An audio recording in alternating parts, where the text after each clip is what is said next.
साथियों, उत्तर प्रदेश देश की राजनीति भी तय करता है और उत्तर प्रदेश देश का विकास भी दिशा तय कर रहा है। यूपी में जब से डबल इंजन सरकार आई है, यूपी की तस्वीर और तकदीर दोनों बदले।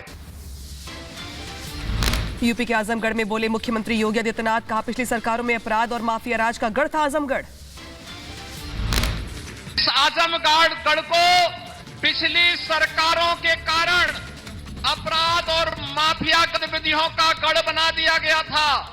आज आदरणीय प्रधानमंत्री जी उसी आजमगढ़ में आकर के मनी की बौछार कर रहे हैं।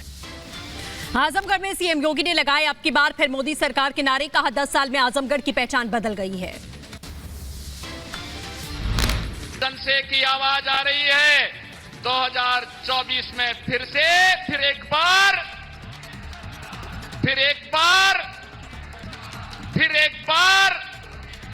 मोदी सरकार। पीएम मोदी ने महतारी वंदन योजना की पहले किश्त की जारी, कहा 3 करोड़ लखपति दीदी का लक्ष्य, हमारी सरकार का जोर महिलाओं के विकास पर है। महतारी वंदन योजना के तहत हर महीने 1000 रुपया देने का वायदा किया गया था। बीजेपी सरकार ने अपना वादा पूरा किया है। महतारी वंदन योजना पर सीएम विष्णुदेव सहाय का बड़ा बयान, कहा पीएम के नेतृत्व में योजना की शुरुआत, महिलाओं को दी 1000 रुपए की किश्त, पहले घोषणा की गई थी। प्रधानमंत्री जी की गरिमामय उपस्थिति में आज से इस योजना की शुरुआत हो रही है। 17,12,600 महिलाओं के बैंक खातों में पहली किस्त के रूप में 1,000 रुपए का अंतरण आपके कमलों से हो रहा है। पुणे अंतर्राष्ट्रीय हवाई अड्डे के टर्मिनल का किया गया उद्घाटन। नए टर्मिनल का उद्घाटन करते हुए पीएम मोदी ने इसका वर्चुअली उद्घाटन किया है। मंत्री मोदी, आजमगढ़ को पीएम मोदी ने करोड़ों रुपए की विकास की सौगात दी। सीएम योगी ने शेयर की तस्वीर, काशी विश्वनाथ मंदिर में पूजा के बाद तस्वीर शेयर की। पीएम के साथ त्रिशूल पकड़े तस्वीर शेयर की गई। हिमाचल प्रदेश से बर्खास्त कांग्रेस के 6 बागी विधायकों पर सुप्रीम कोर्ट करेगा 12 मार्च को सुनवाई। अयोग्य करार देने के स्पीकर के फैसले को बागी विधायकों ने सुप्रीम कोर्ट में चुनौती दी। अरविंद केजरीवाल का बीजेपी पर हमला, कहा बीजेपी की तानाशाही से जनता परेशान, हरियाणा सरकार किसानों के खिलाफ है।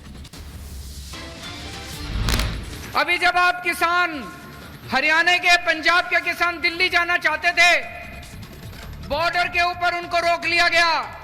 क्या कसूर था जी किसानों का?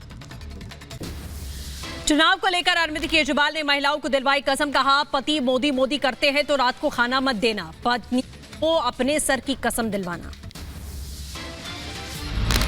अपने घर के सारे मर्दों से भी वोट डलवानी है।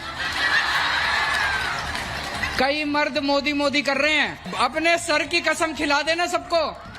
बोलो सर की कसम है मेरे। बीजेपी महासचिव तरुण चुक्का केजरीवाल पर पलटवार, कहा पहले खुद झूठी कसम खाई, अब संवैधानिक पद पर बैठ के जनता को कसम खिला रहे हैं, लेकिन लोगों के दिल में सिर्फ मोदी है। कभी अपने बच्चों की झूठी कसम खाकर कि मैं कांग्रेस के साथ नहीं जाऊंगा, और अब फिर संवैधानिक पद पर बैठकर लगातार झूठ बोल रहे। सपा अध्यक्ष अखिलेश यादव का बड़ा बयान, कहा बैठक में आगे की रणनीति पर बातचीत की गई। ये सरकार अपना कुछ बनाए हुए का उद्घाटन करेगी कि दूसरों का ही उद्घाटन करती रहेगी? तो डबल इंजन की सरकार, और सोचिए कि एयरपोर्ट नहीं बना पा रहे। यूपी के देवरिया में नारी शक्ति वंदन समारोह का आयोजन किया गया। मुख्यमंत्री योगी ने कहा डबल इंजन की बीजेपी सरकार में संभव हो पा रहा है विकास का काम। प्रधानमंत्री आवास योजना के 17,358 गरीबों को एक आवास देवरिया जनपद में प्राप्त हुए। अगर डबल इंजन की सरकार नहीं होती तो क्या ग्रामीण क्षेत्र में हर गरीब को 17,000 से अधिक आवास मिल पाते? रक्षा मंत्री राजनाथ सिंह का अखिलेश यादव के हिटलर वाले बयान पर पलटवार, कहा जनता जवाब जरूर देगी। सरकार के अपशब्दों का प्रयोग बहुत सारे विपक्ष के लोग कर रहे हैं, लेकिन हमारे प्रधानमंत्री की सेहत पर इसका कोई असर पड़ने वाला नहीं है। इसका जवाब देना होगा तो हमारे प्रधानमंत्री नहीं देंगे, बल्कि इस देश की जनता देगी। उधर हरियाणा में बीजेपी को बड़ा झटका। सांसद विजेंद्र सिंह ने दिया बीजेपी की सदस्यता से इस्तीफा। बीजेपी छोड़ कांग्रेस में शामिल हुए। बीजेपी छोड़कर कांग्रेस में शामिल होने के बाद बोले विजेंद्र सिंह का हरियाणा में बीजेपी जेजेपी गठबंधन है, बीजेपी छोड़ने का कारण। जो गठबंधन था हरियाणा में बीजेपी का और जेजेपी का, उसके संदर्भ में जो एक निर्णय वहां लिया गया था, तो वो भी एक कारण। कांग्रेस नेता टीकाराम जूली का बयान। कहा डर या लालच से छोड़ी होगी पार्टी। जूली ने कहा कांग्रेस ने उन्हें सब कुछ दिया। कि वो डर की वजह से जा रहे हैं या लालच की वजह से जा रहे हैं। कांग्रेस पार्टी ने इन नेताओं को कोई देने में कमी नहीं छोड़ी। कांग्रेस पार्टी ने खूब दिया है। राजस्थान कांग्रेस के कई नेता बीजेपी में शामिल। सीएम भजनलाल की उपस्थिति में लालचंद कटारिया, लाल बैरवा, राजेंद्र यादव समेत कई नेताओं ने थामा बीजेपी का दामन। राजस्थान में कई कांग्रेस नेताओं ने थामा बीजेपी का दामन। मुख्यमंत्री भजनलाल ने कहा आप लोगों ने बीजेपी का दामन थामा, पार्टी को और मजबूती मिलेगी। जो आज बहुत बड़ी संख्या में शामिल हुए हैं, उन सभी का मैं इस भारतीय जनता पार्टी में उनको बहुत बहुत स्वागत और अभिनंदन करता हूं। आचार्य प्रमोद कृष्णम का कांग्रेस पर हमला। कहा कांग्रेस एक डूबता जहाज है, डूबते जहाज पर कौन रुकना चाहेगा। देखिए, डूबते जहाज पर कौन रुकना चाहेगा। कांग्रेस एक डूबता जहाज है। लालू यादव के करीबी सुभाष यादव को ईडी ने किया गिरफ्तार। रेत कारोबार से जुड़े मामलों में 8 ठिकानों पर 14 घंटे तक चली थी छापेमारी। बीजेपी सांसद अनंत कुमार हेगड़े का बयान। कहा कांग्रेस द्वारा हिंदुओं को कमजोर करने के लिए बनाए गए कानूनों को बदलना होगा।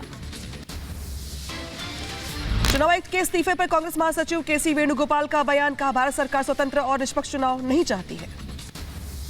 लखनऊ में बोले रक्षा मंत्री राजनाथ सिंह। कहा एयरपोर्ट को बनाने वाले श्रमिकों का अभिनंदन है। और साथ ही साथ इस एयरपोर्ट के निर्माण में जिन लोगों ने अपना पसीना बहाया है, ऐसे सारे जितने भी पर्सनल्स हैं, जितने भी कर्मी हैं, उनको भी मैं संबोधित कर रहा हूं। यूपी कांग्रेस प्रभारी अविनाश पांडे ने पार्टी हाईकमान को लिखी चिट्ठी। लिखा रायबरेली अमेठी की जनता चाहती कि गांधी परिवार से कोई चुनाव लड़े।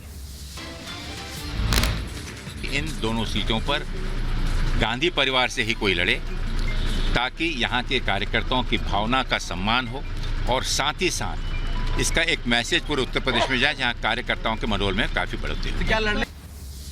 शाहजहां शेख